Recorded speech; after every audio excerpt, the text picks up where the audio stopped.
Mari kita pelajari materi pokok pertama, yaitu kedudukan dan peran, hak dan kewajiban, dan kode etik ASN. Seperti yang sudah dijelaskan sebelumnya, indikator hasil belajar materi pokok pertama ini, yaitu kalian mampu memahami tentang kedudukan dan peran, hak dan kewajiban, dan kode etik ASN. Manajemen ASN adalah pengelolaan ASN untuk menghasilkan pegawai ASN yang profesional, memiliki nilai dasar, etika profesi, bebas dari intervensi politik, dan bersih dari praktik KKN. Kedudukan atau status jabatan PNS dalam sistem birokrasi selama ini dianggap belum sempurna untuk menciptakan birokrasi yang profesional. Untuk dapat membangun profesionalitas birokrasi, maka pada tahun 2014 keluarlah Undang-Undang Nomor 5 tentang Aparatur Sipil Negara. Berdasarkan Undang-Undang ASN tersebut, pegawai ASN terdiri atas pegawai negeri sipil, selanjutnya disebut PNS, dan pegawai pemerintah dengan perjanjian kerja, selanjutnya disebut P3K. PNS merupakan warga negara Indonesia yang memenuhi syarat tertentu, diangkat sebagai pegawai ASN secara tetap oleh pejabat pembina kepegawaian untuk menduduki jabatan pemerintahan, memiliki nomor induk pegawai secara nasional. Sedangkan P3K adalah warga negara Indonesia yang memenuhi syarat tertentu yang diangkat oleh pejabat pembina kepegawaian berdasarkan perjanjian kerja sesuai dengan kebutuhan instansi pemerintah untuk jangka waktu tertentu dalam rangka melaksanakan tugas pemerintahan.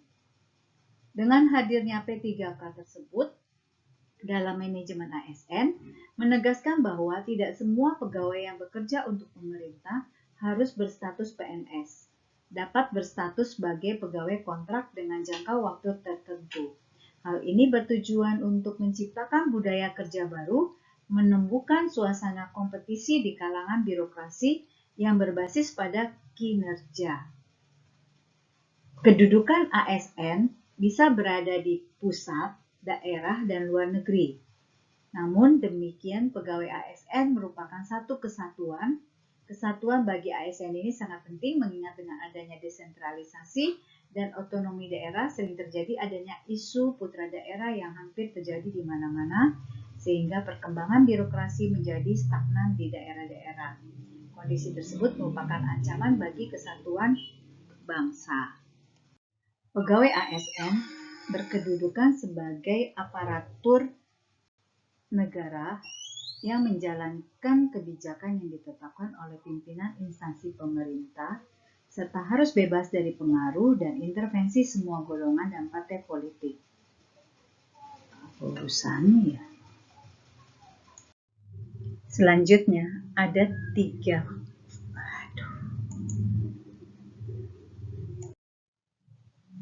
Agar dapat melaksanakan tugas dan tanggung jawabnya dengan baik, dapat meningkatkan produktivitas, menjamin kesejahteraan dan akuntabel, maka setiap ASN diberikan hak. Hak adalah sesuatu yang patut atau layak diterima.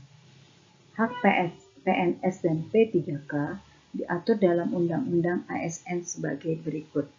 Menurut pasal 21 Undang-Undang Nomor 5 Tahun 2014, ada 6 hak PNS, yaitu gaji, tunjangan, perlindungan, pengembangan kompetensi, jaminan pensiun dan hari tua, dan cuti.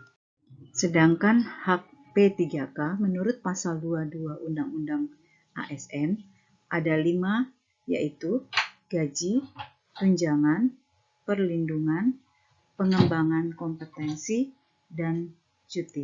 Setelah kalian mengetahui apa saja hak PNS dan hak P3K, maka perbandingan antara hak PNS dan P3K hanya pada tidak diberikannya jaminan pensiun dan hari tua bagi P3K. Pengembangan kompetensi telah diamanatkan oleh Pasal 70, setiap pegawai ASN memiliki hak dan kesempatan untuk mengembangkan kompetensi. Pengembangan kompetensi dapat dilakukan melalui pendidikan dan pelatihan, seminar, kursus, dan penataran.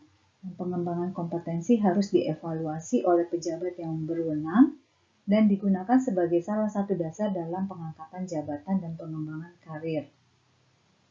Setiap instansi pemerintah wajib menyusun rencana pengembangan kompetensi tahunan yang tertuang dalam rencana kerja anggaran tahunan instansi masing-masing. Dalam pengembangan kompetensi diberikan kesempatan untuk melakukan praktik kerja di instansi lain di pusat dan daerah dalam waktu paling lama 1 tahun. Salah satu dari hak ASN yaitu perlindungan sesuai dengan pasal 92 Undang-Undang ASN. Ada 4 perlindungan yang diperoleh oleh ASN, yaitu yang pertama, jaminan kesehatan, jaminan kecelakaan kerja, jaminan kematian, dan bantuan hukum. Selanjutnya, silakan diskusikan mengapa hak ASN itu penting untuk diperhatikan. Setelah kalian mengetahui tentang hak ASN, selanjutnya kalian harus mengetahui tentang kewajiban ASN. Apa yang dimaksud dengan kewajiban? Yaitu suatu beban atau tanggungan yang bersifat kontraktual dan sesuatu yang sepatutnya dilaksanakan oleh seorang ASN. Sesuai yang tercantum di dalam Undang-Undang ASN, ada 8 kewajiban ASN. Yang pertama yaitu setia dan taat pada Pancasila, Undang-Undang Dasar 45, dan NKRI. Kedua, menjaga persatuan dan kesatuan bangsa. 3. Melaksanakan kebijakan yang dirumuskan pejabat pemerintah yang berwenang. 4. Menaati ketentuan peraturan perundang-undangan. 5. Melaksanakan tugas kedinasan dengan penuh pengabdian, kejujuran, kesadaran, dan tanggung jawab. 6. Menunjukkan integritas dan keteladanan dalam sikap, perilaku, ucapan, dan tindakan kepada setiap orang, baik di dalam maupun di luar kedinasan. 7. Menyimpan rahasia jabatan dan hanya dapat mengemukakan rahasia jabatan sesuai dengan ketentuan peraturan perundang-undangan. 8. Bersedia ditempatkan di seluruh wilayah negara Kesatuan Republik Indonesia. Selanjutnya, mari kita pelajari tentang kode etik dan kode perilaku ASN. Dalam Undang-Undang ASN disebutkan bahwa ASN sebagai profesi berlandaskan pada kode etik dan kode perilaku. Kode etik dan kode perilaku ASN bertujuan untuk menjaga martabat dan kehormatan ASN. Sebelum mempelajari lebih lanjut tentang kode etik dan kode perilaku, silakan simak video berikut ini dan catat hal yang penting. Ini adalah cerita tentang Budi, seorang ASN yang penuh semangat dalam mengerjakan tugasnya melayani negara. Setiap hari, Budi sering sekali dihadapkan dengan kejadian yang rentan akan pelanggaran kode etik dalam pekerjaannya. Contohnya hari ini, Budi baru saja mendapatkan undangan konser musik yang merupakan rangkaian acara kampanye.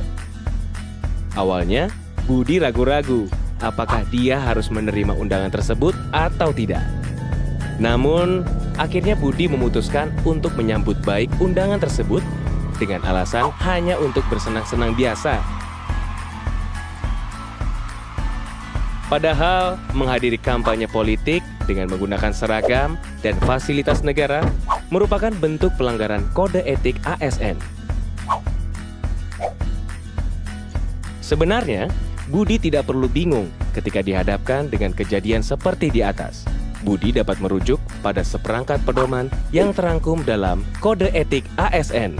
Kode Etik ASN merupakan pedoman sikap, tingkah laku, dan perbuatan ASN dalam bergaul dan bertugas sehari-hari. Pemerintah telah mengatur apa yang sebaiknya dilakukan dan apa yang harus dihindari oleh ASN. Mulai dari menyikapi suap, berinteraksi dengan rekan kerja, penggunaan fasilitas kantor, hingga partisipasi dalam kampanye. Semuanya diatur dalam PP Nomor 53 Tahun 2010 tentang Disiplin Pegawai Negeri Sipil. Tidak main-main, semua bentuk pelanggaran terhadap kode etik ASN akan diberikan sanksi. Hukuman disiplin pun bervariasi, mulai dari ringan, sedang, hingga berat. Semuanya akan ditindak oleh Majelis Kode Etik berdasarkan peraturan yang berlaku. Yuk bersama kita junjung kode etik ASN, karena Indonesia bangga memiliki aparatur negara yang beretika dan bermartabat. Jika bingung, silakan cek PP nomor 53 tahun 2010 atau hubungi KASN untuk informasi lebih lanjut. Setelah kalian melihat contoh dari video yang sudah ditayangkan sebelumnya, maka kita akan pelajari bersama apa saja kode etik dan kode perilaku ASN. Yang pertama yaitu melaksanakan tugasnya dengan jujur, bertanggung jawab, dan berintegritas tinggi. Kedua, melaksanakan tugasnya dengan cermat dan disiplin. Yang ketiga, melayani dengan sikap hormat, sopan, dan tanpa tekanan. Yang keempat, melaksanakan tugasnya sesuai dengan perintah atasan atau sejauh tidak bertentangan dengan ketentuan peraturan perundang-undangan dan etika pemerintahan. Yang kelima, tidak menyalahgunakan informasi intern negara, tugas, status, kekuasaan, dan jabatannya untuk mendapat atau mencari keuntungan atau manfaat bagi diri sendiri atau untuk orang lain. Memberikan informasi secara benar dan tidak menyesatkan kepada pihak lain yang memerlukan informasi terkait kepentingan kedinasan. Melayani dengan sikap hormat, sopan, dan tanpa tekanan, menjaga agar tidak terjadi konflik kepentingan dalam melaksanakan tugasnya. Berikutnya, melaksanakan tugasnya sesuai dengan ketentuan peraturan perundang-undangan, memegang teguh nilai dasar ASN dan selalu menjaga reputasi dan integritas ASN, menggunakan kekayaan dan barang milik negara secara bertanggung jawab, efektif dan efisien, menjaga agar tidak terjadi konflik kepentingan dalam melaksanakan tugasnya.